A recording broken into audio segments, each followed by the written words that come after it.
remind him how alone success can feel. But when she walked in carrying a little girl on her hip, the world seemed to stop. Her dress was simple, her smile unsure, and her eyes carried the kind of strength money could never buy. The child looked at him with wonder, then reached out a tiny hand that melted 10 years of walls he had built around his heart. He didn't know her name yet, but he already knew she wasn't supposed to be there, and somehow she was exactly who he needed. In that sunlit cafe, between the scent of coffee and the sound of soft laughter, the lonely CEO met the two people who would change everything he thought he knew about love, family, and what truly matters. The afternoon poured bright, forgiving light through the tall windows of the copper kettle, and in that clarity Ethan Reynolds, 39, deliberate, lacquered in success, realized how polished silence can feel when it echoes inside a man too long accustomed to winning rooms and losing evenings.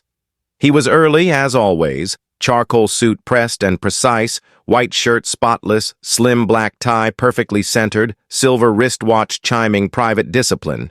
Yet the ritual comfort of mastery faltered, because this meeting belonged to a part of life he had let atrophy, the part that stayed to hear a story end. His assistant, Rachel, had been cryptic about the blind date. "She's exactly what you need." And he had interpreted the riddle as he always did, a poised beauty whose sparkle would photograph well beside him and then dim the instant work called. He prepared genial questions about art fairs and wellness retreats, and imagined an exit crafted from a sudden overseas call. The bell over the door rang, and daylight shifted like a stage cue. The woman who entered wore no glittering armor of the scene. Powder blue dress, simple lines, small silver locket, light brown hair pulled back in a low ponytail that announced practicality more than performance. And on her left hip clung a small girl of maybe 2, auburn curls catching sun like copper thread, pink floral dress bright as a stolen spring. The child's weight tipped the woman's stance into a mother's balance. It was the most disarming elegance Ethan had seen in a decade. She scanned for him with cautious hope, checked her phone, then advanced with a breath that almost sounded like bravery. "Ethan Reynolds?" she asked, voice soft enough to belong to libraries and lullabies. He stood, felt the reflex of retreat, and said yes. She introduced herself, Sophie Mitchell, and apologized for arriving with her daughter because a sitter had canceled, because life had a way of happening when plans were the only thing you could afford to control. Ethan recognized the familiar impulse to architect an exit, to reschedule and then never call, to retreat to meetings that never asked him to be vulnerable. But Lily, Sophie said the name as if it were a promise, extended a small hand with solemn ceremony and said, "Hi," and something within him made room. They sat. Sophie ordered hot chocolate and, with a dignity that illuminated rather than shrank her, admitted it was what she could afford. Ethan ordered another coffee he did not need because he needed them to stay. Conversation began in the shallow end, work, the weather's sudden kindness, the cafe's copper fittings, and then, prompted by nothing he could later identify, moved inward. Ethan confessed the loneliness that hides in corner offices, the way an empty penthouse can echo if you never bring laughter up the elevator. He spoke of buildings redeemed and neighborhoods reborn, and realized he had never said it without selling it. Sophie met truth with truth. The father gone at 6 months. The quiet fear that the world would read her daughter as an apology. The jobs braided together like lifelines. Part-time at the library, babysitting in the evenings, so that rent would relent and Lily would never feel like a burden. The little girl drew with fierce concentration, narrating colors in a toddler's private language, and when she pressed a paper into Ethan's hands, sun or flower or some glowing hybrid, he accepted it with a reverence he usually reserved for signed contracts. Lily considered him, then moved to the chair beside him, leaning a tiny shoulder into his sleeve as if testing the strength of it. It felt like a benediction. Sophie's smile changed in that second. Surprise, tenderness, a mother's radar pinging on something good, and Ethan understood that he had been interviewing life at a distance, declining its mess for fear it would stain his certainties. The cafe dissolved into warm shapes and copper echoes around their small island of daylight. He learned the price of hot chocolate mattered less than the fact that she owned her limits. He learned that a low ponytail can be a crown. He learned that the truest luxury is unguarded minutes that do not try to sell you anything. When they finally rose, Sophie tried to release him from any obligation. She came as a package, she said, powder blue honesty wrapped around steel. She could not promise glamour, only real. Ethan surprised himself by asking to see her again, not in a room with a skyline, but wherever Lily's nap schedule allowed. Outside, the city flashed the brittle brightness of people late to something, and he walked slower than the rest, carrying a crayon sun that lit a hallway he had kept dark for years. Ethan drove home that afternoon, the streets glittering with sunlight as though the city itself were reflecting something inside him he couldn't name. For years, every day had been a copy of the one before. Morning coffee, meetings, deals, elevator rides filled with numbers and silence. Yet that day his mind wasn't on contracts or profits, but on a pink floral dress and a child's laughter that still echoed in his ears. The image of Sophie's gentle smile, the way she spoke of love without asking for pity, lingered like sunlight on his skin. He had thought himself immune to tenderness, but her honesty had reached into the quietest part of his life and touched something real. That night, he couldn't eat, couldn't read, couldn't even look at the skyline from his penthouse without feeling how empty it suddenly looked. The following morning, instead of going straight to the office, he found himself detouring toward the library Rachel once mentioned, the place where Sophie worked part-time. The building was old but filled with light, its big front windows glowing like patient eyes watching the world go by. Inside, the smell of old paper mixed with something sweet and familiar. Perhaps hope, perhaps home. He saw Sophie behind the counter wearing the same powder blue dress, her hair pulled back neatly. Lily sat nearby at a small children's table, coloring with total concentration, her cheeks glowing in the daylight. For a moment, Ethan simply watched them, realizing how foreign this quiet warmth felt compared to the cold precision of his office. When Sophie looked up and saw him, surprise widened her eyes before softening into a smile. "Ethan," she said, her voice both cautious and welcoming, "you found us." He smiled back, unsure why his heart raced like a teenager's. "I was in the area," he lied, though they both knew it wasn't true. She laughed softly, motioning for him to come closer. Lily looked up and squealed, "Hi!" waving a crayon-stained hand. Ethan crouched down beside her, admiring her colorful chaos of lines. "Beautiful work," he said, genuinely impressed. "Is that the sun or a flower?" "Both," Lily declared proudly, and he laughed, the first uncalculated laugh in years. Sophie watched them with quiet joy. She offered him coffee from a small thermos, apologizing that it wasn't from a fancy cafe. Ethan took it gratefully, tasting the difference. It was simple, real, and somehow better. They spoke in low tones about work, about Lily, about life. She told him how she loved the stillness of mornings before the library opened, how she found beauty in ordinary moments, an old man rereading the same novel each week, a shy child discovering stories for the first time.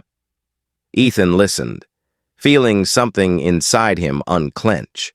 He told her about the buildings he restored, not as numbers, but as second chances for forgotten places. For the first time, his success felt like something he wanted to share, rather than protect. When lunchtime came, he offered to take them out. Sophie hesitated, then smiled. "As long as it's somewhere Lily can eat macaroni," she said. They went to a small family diner nearby, its windows fogged with sunlight and laughter. Lily smeared cheese on her cheeks. Ethan helped her wipe it off, and Sophie laughed until her eyes watered. It wasn't elegance. It was life. And Ethan realized he had never truly lived before now. When they parted that afternoon, Sophie thanked him, her hand brushing his. "You didn't have to come," she said softly. "I wanted to," he answered. She looked at him for a long moment, as if searching his eyes for the truth. Whatever she found there made her smile again, shy but certain. As Ethan walked back to his car, the city looked different. Less like glass and steel, more like light and air and promise. For the first time in his adult life, he wasn't thinking about tomorrow's deals. He was thinking about next Saturday, about a library, a powder blue dress, and the small miracle of being needed. The following Saturday arrived with clear skies and the kind of golden daylight that seemed to belong only to new beginnings. Ethan had woken early, not to prepare for meetings or review reports, but simply because his heart refused to sleep in. He stopped by a small bakery and bought fresh pastries, something Rachel used to bring him on rare, cheerful mornings. Now, for the first time in years, he wanted to share simple things with someone. As he parked near the old library, he saw Sophie outside, hanging a handmade sign that read, "Story time today, all ages welcome." Lily sat at her feet playing with a small stuffed bear, her curls glowing like copper in the morning sun.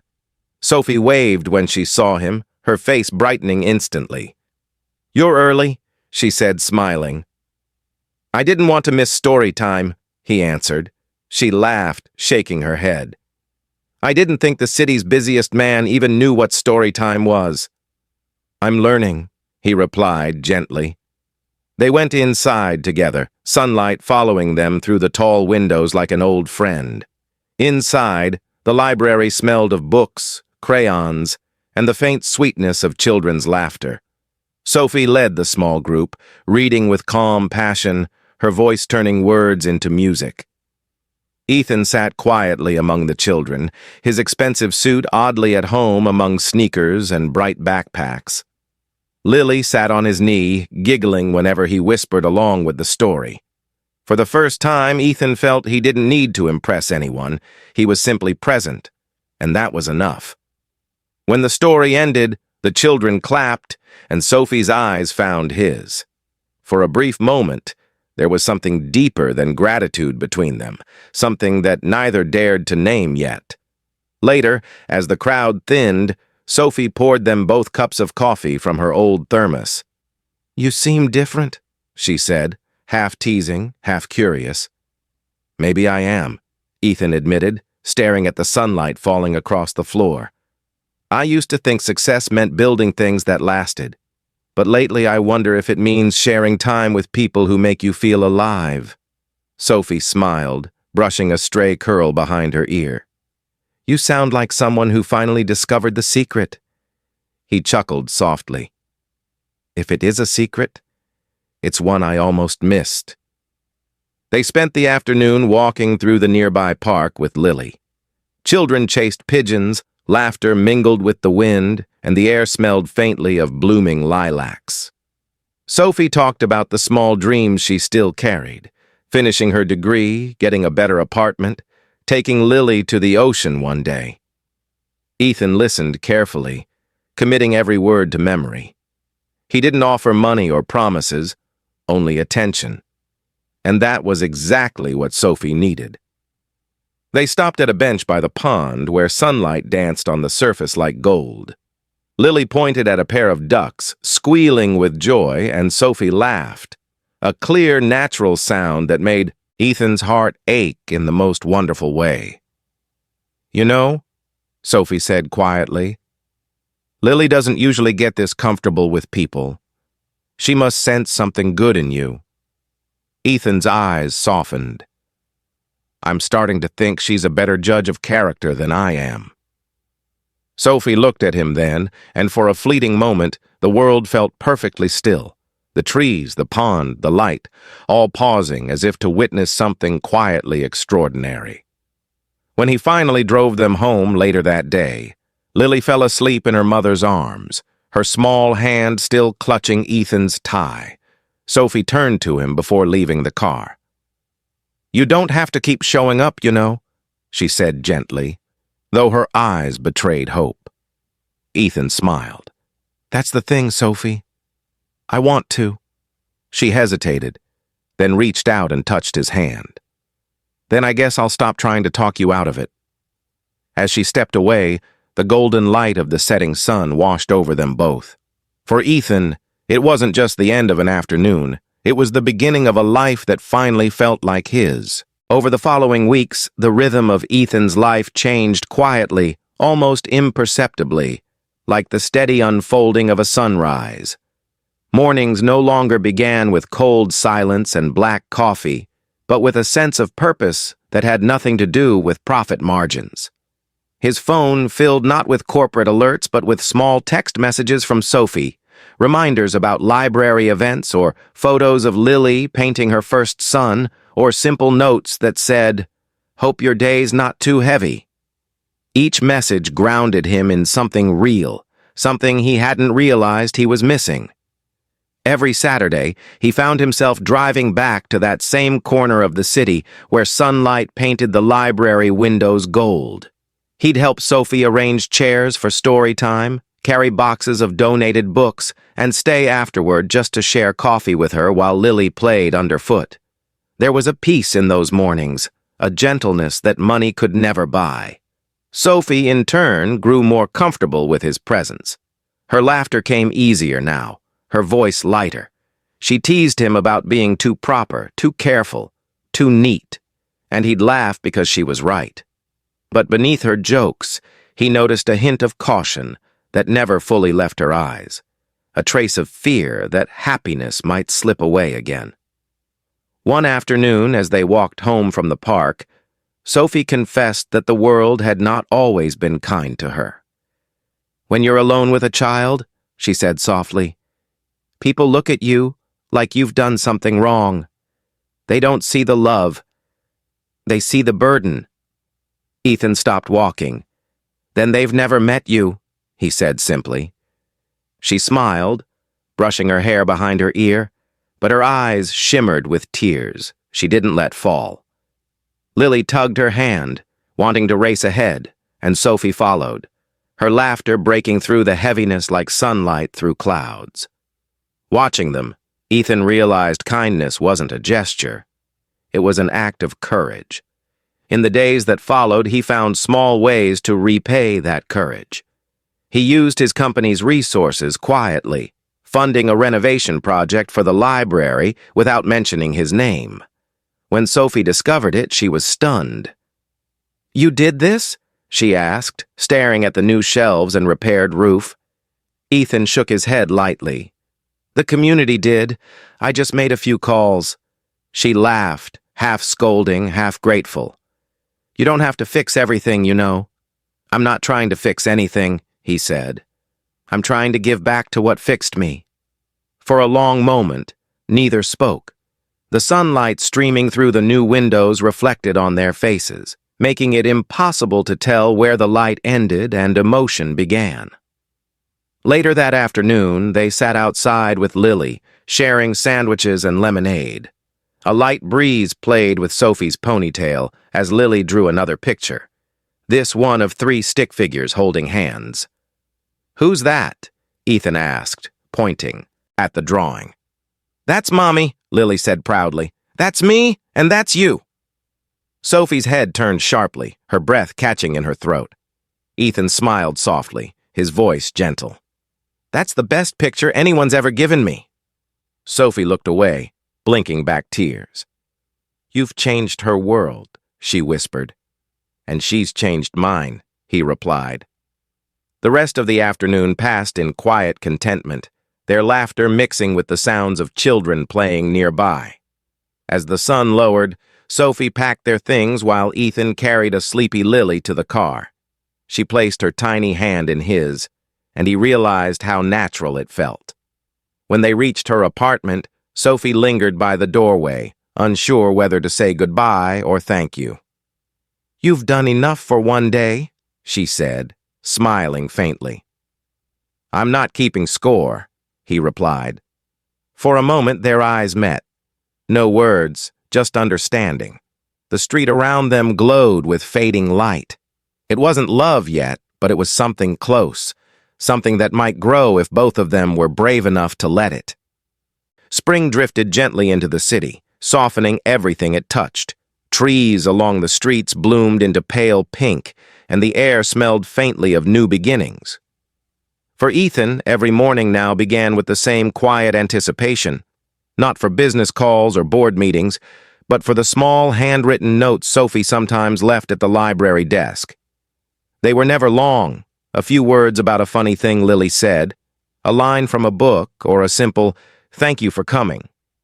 Yet each one felt like sunlight slipped into his pocket. Over the months, the three of them had found a rhythm, one built not on grand gestures, but on consistency. Ethan showed up. Sophie welcomed him.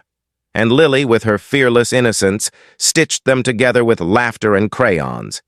But beneath the gentle routine, something deeper had begun to stir. A question neither dared to ask. What comes next?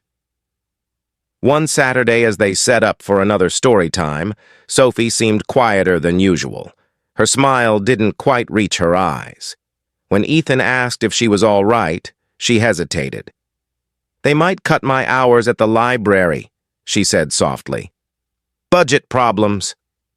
Ethan felt the familiar instinct rise, the urge to fix, to rescue, but he stopped himself. Instead, he asked, "What can I do?" Sophie smiled weakly. "Just be here. That's enough." That afternoon, as sunlight poured through the tall windows, Ethan watched Sophie read to the children with Lily on her lap. Her voice carried warmth even through her worry, and he realized that strength wasn't always loud. Sometimes it was quiet persistence. After the crowd left, they stayed to clean up. Lily hummed as she gathered crayons, while Ethan and Sophie stacked chairs. "You know," Ethan said softly, "I used to think the hardest thing was failure. Now I think it's learning to let someone help." Sophie looked up, surprised. "You've helped plenty." "That's different," he said. "You let me." For a long moment they just stood there, sunlight painting soft halos around their faces. Later that day, Sophie invited him to lunch at a small lakeside cafe. It was the first time they'd been anywhere that wasn't the library or her apartment. The place was simple. Wooden tables, white curtains fluttering in the wind, laughter in the background. Lily sat between them, dipping fries into ketchup and announcing that the ducks outside needed a sandwich too. They all laughed, and for a heartbeat, it felt like they'd always been a family. When Sophie went to the counter to pay, Ethan discreetly handed his card to the waitress. When Sophie returned, she frowned. "You didn't have to." "I wanted to," he said gently.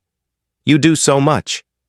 She sighed, half exasperated, half touched. "You make it hard to stay independent." "Then maybe you're not supposed to do everything alone," he replied quietly. For the first time, she didn't argue. As they walked along the lake afterward, Lily ran ahead, chasing reflections on the water. Sophie stopped suddenly, looking out across the rippling sunlight. "You know what scares me?" she asked. "That this, whatever this is, might not last. Things like this usually don't." Ethan turned toward her, his voice calm but firm. "Then let's not think about forever. Let's just not waste now." She looked at him, searching for doubt, but found none. Then she smiled, small, genuine, and brave. The wind carried Lily's laughter back to them, and in that sound, something fragile and beautiful took root. As the sun dipped lower, they walked back together hand in hand, Lily skipping between them. For once, The future didn't feel like something to plan or conquer. It felt like something they were already living, one quiet, golden day at a time. Summer came softly that year, slipping into the city with the warmth of sunlight through open windows. The library, once quiet and worn, now hummed with laughter and children's voices. New shelves gleamed beneath the light, the air filled with the faint scent of old books and fresh paint. Ethan had done more than restore a building. He had helped rebuild a piece of life, Sophie's, and in turn his own. Their Saturdays had turned into habit, then tradition, and finally something unspoken, yet sure. They never called it love, though that's what it had quietly become. Not the kind of love that burned bright and loud, but the kind that stayed, like sunlight that never truly left after morning. One golden afternoon, Sophie sat on the library steps watching Lily play with chalk drawings on the sidewalk. Ethan arrived with a paper bag in one hand and a familiar smile in his eyes. "Lunch delivery," he said softly. She laughed. "You know, you don't have to keep feeding us." "Maybe I like the excuse," he replied. Sophie shook her head but smiled all the same. Lily ran up to show them her drawing, 3 stick figures again, holding hands, this time under a bright yellow sun. "That's us," she said proudly. Ethan crouched beside her, studying the picture. "It's perfect," he said. "But I think you forgot something." Lily frowned, puzzled. Ethan pulled a tiny heart sticker from his pocket, one Sophie had used to mark her books weeks ago, and pressed it into the middle of the drawing. "Now it's complete." Sophie blinked back tears. "You kept that?" "I keep everything that matters," Ethan said quietly. For a long moment, time seemed to pause, sunlight glowing across their faces, laughter of children in the distance, the faint hum of city life all around. Later that week, Ethan asked Sophie to walk with him through the new community park he'd helped fund. It was built where an abandoned lot had once stood, a space that now echoed with life. Families picnicked under the trees, and children ran through sprinklers. Sophie looked around, amazed. "You did this?" she whispered. "We did," Ethan corrected gently. "You showed me what this could mean." They sat together under a tree while Lily chased bubbles in the grass. "I used to build skyscrapers," he said, smiling faintly. "Now I just want to build places that feel like this." Sophie leaned her head against his shoulder. "You already have." They sat in comfortable silence, watching Lily run and laugh in the sun. Every sound, her laughter, the breeze in the trees, the distant call of birds, felt like music. It was the kind of peace Ethan had never known, and he wished he could hold it forever. As the afternoon light began to fade, Sophie turned to him. "You know," she said softly, "you never told me why you came to the library that first day." Ethan smiled. "Maybe I was looking for a story that wasn't finished." Sophie laughed quietly. "And did you find it?" He looked at her, eyes warm. "I think I'm still in it." Lily ran up then, breathless, holding a handful of wildflowers. "For you," she said, pressing them into Ethan's hand. He looked at the tiny bouquet, then at Sophie. "I guess that makes it official," he said with a smile. "I'm outnumbered."